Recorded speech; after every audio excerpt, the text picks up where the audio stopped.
Bismillahirrahmanirrahim. Chers compatriotes, le balancier du temps revient sur une date majeure de notre histoire immédiate. Une date capitale, avec, hélas, son lot de tristesse, sa part de sang et de larmes. Les grandes nations, vous le savez, chers compatriotes, sont celles-là qui assument leur histoire, dans ses forces comme dans ses faiblesses. Et par là même arrivent à en tourner les pages, même les plus sombres, sans rien occulter.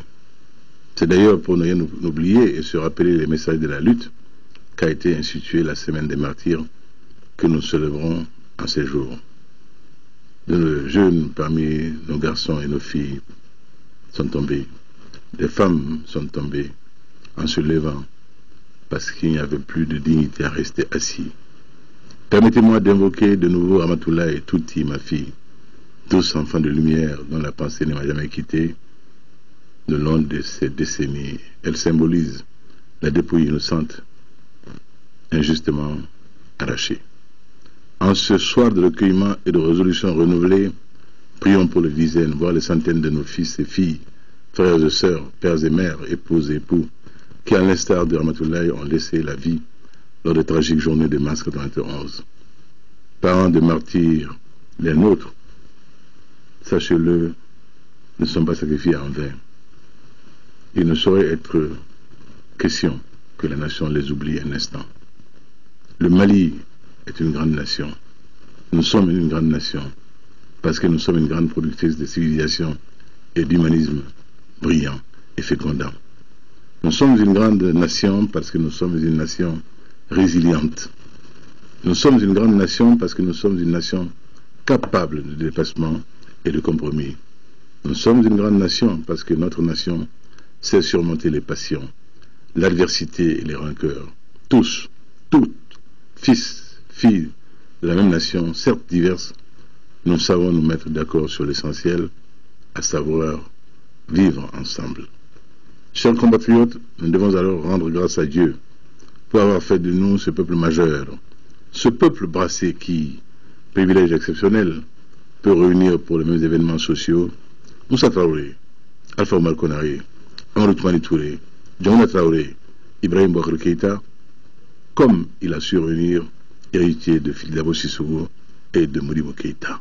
Oui, la nation malienne est une réalité tangible, un capital qu'il nous faut préserver et fructifier.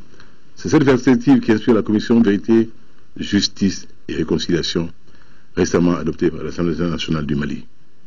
Exigence d'un temps de reconstruction, cet instrument s'appuiera sur les leviers de la vérité et de la justice, avec pour objectif d'œuvrer au retour définitif de la paix dans notre septentrion, où s'appliquera, comme dans les autres régions de notre pays, un processus de revue et corrigé de décentralisation. Aussi, le gouvernement doit être dans les jours à venir la stratégie mise en œuvre pour que, au-delà de la décentralisation, nous arrivions à la dévolution. Donc, l'exigence d'un autre État, le mouvement pour mieux d'État, afin que les citoyens soient centre et finalité du processus de développement national. En cela, nous resterons pleinement dans l'esprit du 26 mars. Tirant les leçons du passé, nous ferons en sorte que toutes les légitimités, traditionnelles comme modernes, soient désormais représentées dans les instances de gouvernance locale bénéficiant d'une large capacité de décision. Car l'État centralisateur jacobin a vécu. Il doit faire place désormais à un État dispensateur de justice, impartial et souveraine, digne et respecté, avec des citoyens égaux devant les opportunités et une armée véritablement outillée et motivée pour veiller la République et défendre l'intégrité du territoire national. L'État patrimonial, néo-patrimonial aussi a vécu. La corruption qui plombe notre économie, notre développement sera immédiatement combattu, tout comme l'impunité. Nous l'avons compris et nous allons s'affaiblir dans cette direction. Elle ne sera pas celle de réformes cosmétiques, mais d'une modification profonde de notre rapport à l'État et du rapport de l'État aux citoyens.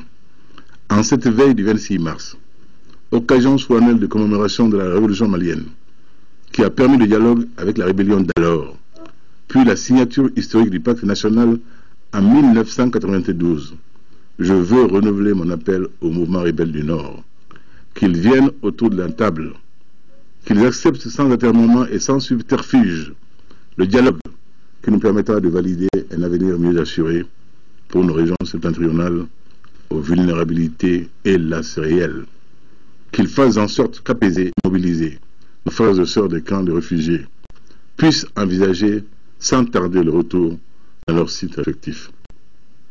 Mais qu'ils viennent à ce dialogue tant attendu avec la certitude que l'État restera unitaire, un et indivisible.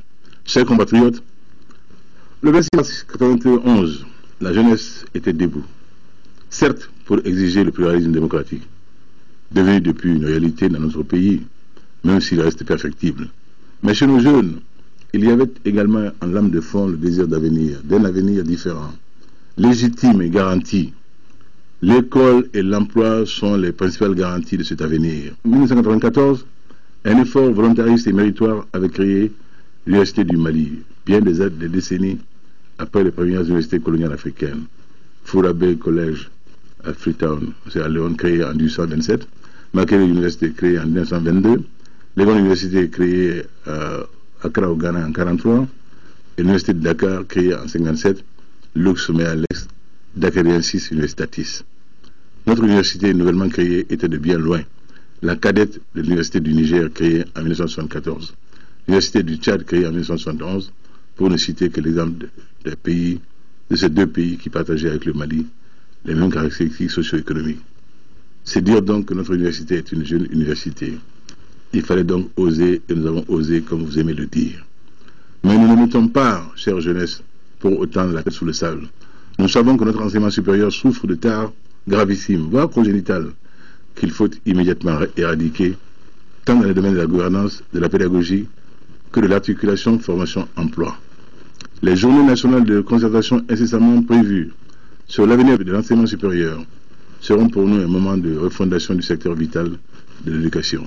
Aucun ordre d'enseignement durant notre mandat ne sera oublié, Inch'Allah.